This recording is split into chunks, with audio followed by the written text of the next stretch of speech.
2023 October 7 Hamas തീവ്രവാദികൾ തുടങ്ങിവച്ച സുദീർഘ യുദ്ധത്തിന് വിരാമമാകുന്നു. 1200ഓളം ഇസ്രായേലിയർ കൊല്ലപ്പെടുകയും 250ഓളം ഇസ്രായേലിയരെ തട്ടിക്കൊണ്ടുപോകുകയും ചെയ്ത കിരാത ആക്രമണത്തെ തുടർന്ന് ഒരു വർഷത്തിലേറെയായി യുദ്ധക്കെടുതികൾ നേരിടുന്ന മധ്യേഷ്യയിൽ സമാധാനത്തിന്റെ അലയടികൾ വീശിയിരിക്കുകയാണ്. ഖത്തറിന്റെ മധ്യസ്ഥതയിൽ നടന്ന വെടിനിർത്തൽ ധാരണ ഇസ്രായേലും ഹമാസും അംഗീകരിച്ചു. കരാർ ഞായറാഴ്ച പ്രാബല്യത്തിൽ വരും. ഗാസയിൽ 15 മാസത്തിനുശേഷം വെടിയൊച്ച നിലയ്ക്കുമെന്ന ശുഭവാർത്തയ്ക്കാണ് ലോകം സാക്ഷ്യം വഹിച്ചിരിക്കുന്നത്. ആദ്യഘട്ടത്തിൽ 33 ബന്ദികളെ ഹമാസ് മോചിപ്പിക്കും. ഇതിനു പകരമായി 100ലേറെ പലസ്തീൻ തടവുകാരെ ഇസ്രായേലും മോചിപ്പിക്കും. രണ്ടാം ഘട്ടത്തിൽ അവശേഷിക്കുന്ന ബന്ദികളെ ഹമാസ് മോചിപ്പിക്കും. ആദ്യഘട്ടത്തിലെ ധാരണകൾ നടപ്പാക്കി 16 ദിവസത്തിനു ശേഷമായിരിക്കും രണ്ടാം ഘട്ടത്തിലെ ധാരണകൾ തീരുമാനിക്കുക എന്നാണ് റിപ്പോർട്ട്.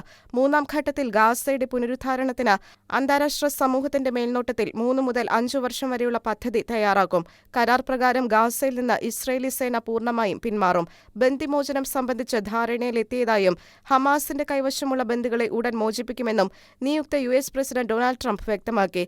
വെടിനിർത്തൽ കരാർ സ്ഥിരീകരിക്കുന്ന ആദ്യ നേതാവാണ് ട്രംപ്. ബന്ദികളുടെ മോചനത്തിനായുള്ള പ്രയത്നങ്ങൾക്ക് നിയുക്ത US പ്രസിഡന്റ് ഡൊണാൾഡ് ട്രംപിന് ഇസ്രായേൽ പ്രധാനമന്ത്രി ബെഞ്ചമിൻ നെതന്യാഹു നന്ദി പറഞ്ഞു. വാഷിംഗ്ടൺ സന്ദർശിക്കാൻ പദ്ധതിയുള്ളതായും പ്രധാനമന്ത്രിയുടെ ഓഫീസ് ബുധനാഴ്ച രാത്രി എക്സിൽ കുറിച്ചു. ഡസൻ കണക്കിന് ബന്ദികളുടെയും അവരുടെ കുടുംബങ്ങളുടെയും ദുരിതങ്ങൾ അവസാനിപ്പിക്കാൻ സഹായിച്ചതിന് ട്രംപിന് നെതന്യാഹു നന്ദി പറഞ്ഞു.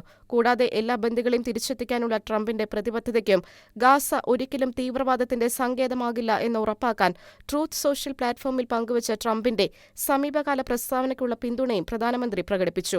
ശേഷം ബന്ദികളുടെ മോചന കരാർ മുന്നോട്ട് കൊണ്ടുപോകുന്നതിനുള്ള പ്രവർത്തനത്തിന് നന്ദി പറയാൻ നെതന്യാഹു അമേരിക്കൻ പ്രസിഡന്റ് ജോ ബൈഡനുമായും സംസാരിച്ചു. അതേസമയം ഈ ചരിത്ര വെടിനിർത്തൽ കരാർ നവംബറിലെ തങ്ങളുടെ ചരിത്ര വിജയത്തിന്റെ ഫലമാണെന്ന് ട്രംപ് ബുധനാഴ്ച ട്രൂത്ത് സോഷ്യലിൽ കുറിച്ചു. ജനുവരി 20 ഭരണത്തിലേറും മുൻപ് ബന്ദികളെ വിട്ടയക്കാത്ത പക്ഷം ഹമാസ് വലിയ വില നൽകേണ്ടി വരുമെന്ന് ട്രംപ് പലപ്പോഴായി മുന്നറിയിപ്പ് നൽകിയിരുന്നു. ഈ സാഹചര്യത്തിലാണ് ട്രംപ് അധികാരത്തിലേറാൻ 4 ദിവസങ്ങൾ മാത്രം ശേഷിക്കെ വെടിനിർത്തൽ കരാറിന് ധാരണയായിരിക്കുന്നത്. International desk, Shekinah news.